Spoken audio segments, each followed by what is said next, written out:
Yeah, Phnom Penh City, from Ratanakiri. Let's go.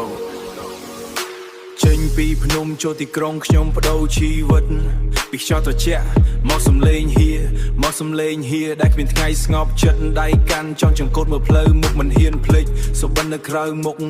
មិនហ៊ានភ្លេចសូបិននៅក្រោយក្នុងតែជីវិតមុខតែប្រឹងឈ្នះម៉ោងព្រឹកដល់យប់ខ្ញុំមិនដែលសម្រាកអ្នកឡើងដល់យប់ខ្ញុំមិនដែលសម្រាកអ្នកឡើងនៅចូលឡានដោយរឿងមិនដែលឈប់ចាក់មានអ្នកនិយាយច្រើន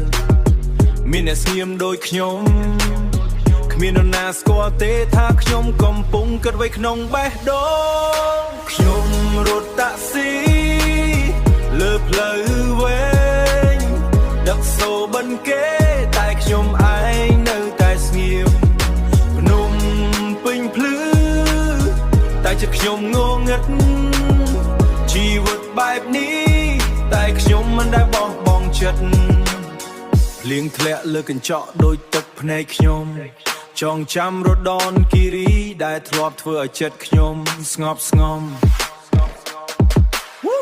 ទីនេះមានលុយតែបាត់បង់សុខសានបើកឡានគ្រួសារមិនអោយខ្វះខាតស៊ីភ្លើងក្រុង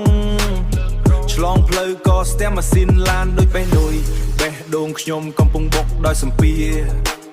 មនុស្សរាប់ពាន់មុខតែគ្មាននរណាដឹងថាក្រោយស្នាមញញឹមខ្ញុំកំពុងតែស៊ូ